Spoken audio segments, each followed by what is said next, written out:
Now, Washington Mornings on the Mall. 105.9 FM. And AM 630. WMAL. 8:07. Happy Monday morning to you. Brian Eben, Joe DeGenova, in for Brian Wilson, who's off this week. Tucker Carlson's on the phone, editor of the Daily Caller. Good morning, Tucker.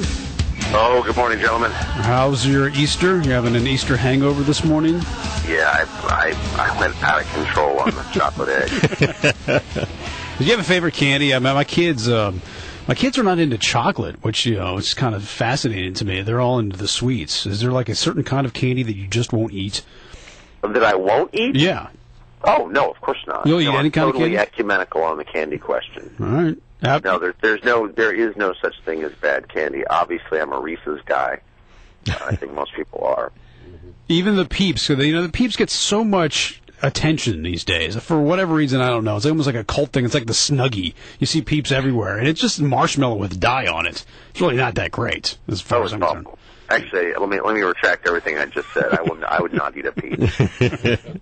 So Newt Gingrich got out of the race yesterday, right? I mean, if you saw the interview on Fox yesterday with Britt Hume, I mean, he pretty much said that Romney's going to be the guy. And yeah, I mean, in effect, he did. I mean, Gingrich is a lot more sophisticated politically than people remember. I mean, he's been doing this since before I was born, and I'm 42.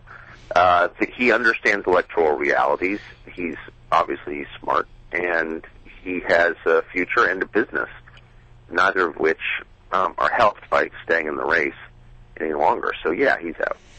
So this doesn't mean anything, right? We've known this for quite some time. Romney's still the guy. People are in denial if he's going to be the nominee.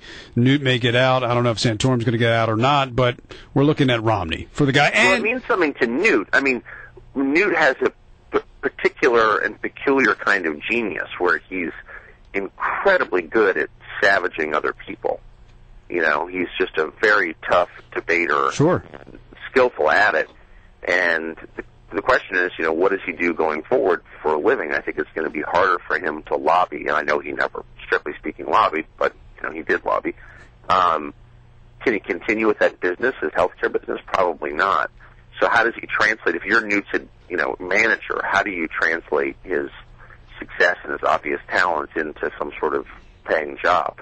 Kind of interesting. Well, yeah, plus the fact, he admitted yesterday that the campaign's in pretty significant debt, or at least $4 million worth of debt, and also I believe his health care consulting business went bankrupt. But he sold that. He sold it? He sold that. It went bankrupt after he sold it. Morning, Tucker. Yeah, but I don't think after all we've learned in the past 6 months, he could go back to that business anyway, and right. He's got some pretty major Tiffany debt to pay off and everything. So what do you do? I mean, is there a job where you could get paid just for completely eviscerating people? If there were, he could get rich. But my point is that when he got out yesterday, I know he officially didn't get out, but it certainly sounded like he was throwing in the towel. He maybe took some backhanded stabs at Romney, but for the most part, he said, hey, Romney's a guy, and I'm going to get behind him. Which is, he was, obviously there was great animosity between the two on the campaign trail, and he just did not like Mitt Romney one bit.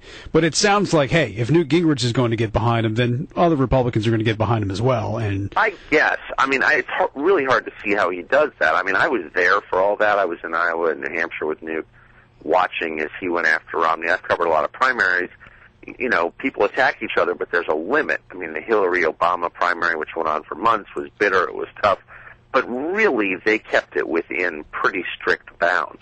Newt went after Romney in the most savage way I've ever seen in a primary and really hurt him. And he hurt him because he got right to the core of Romney's weaknesses. It's almost like when married people, get divorced and they know each other really well and they know where the other person is vulnerable and they just go at it in a way that's hard to watch. That's what it was like. So, Tucker, what about the lasting damage? Is there any as a result of what Newt and others have done? Well, I don't think there's any question there's lasting damage. I think it made Romney weaker as a candidate, certainly exposed his weaknesses.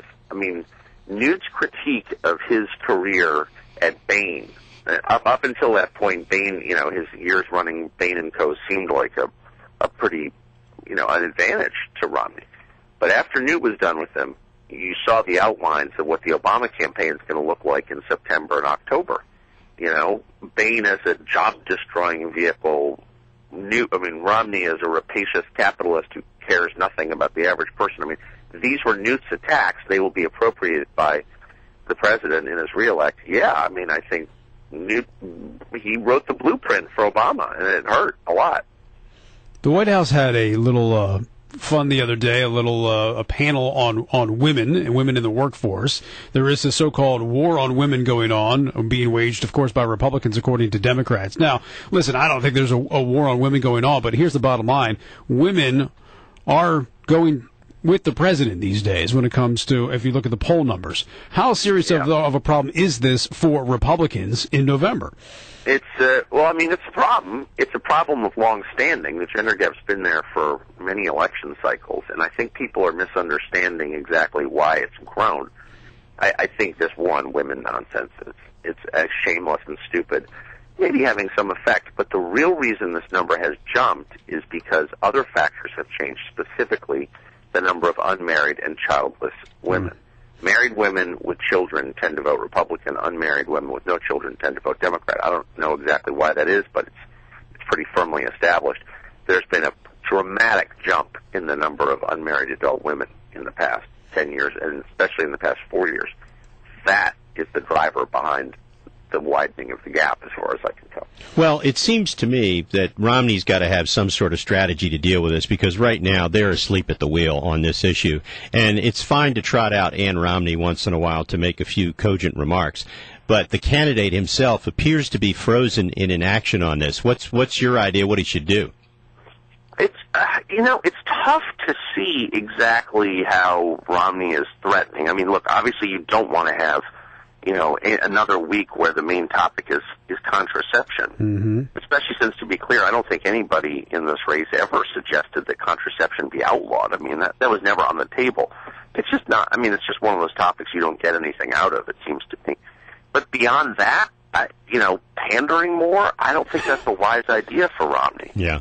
Well, it cuts against everything he's trying to do, which is establish, his bona fides as an actual person rather than a robot.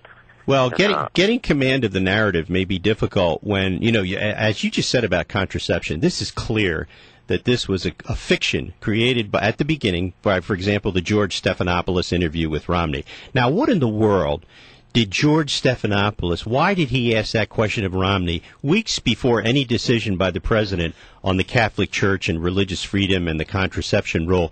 Do you think that George may have spoken with David Axelrod before that interview with Romney? I have no idea. I really don't know anything about that, other than I know that Stephanopoulos speaks to, Democratic consultants a lot.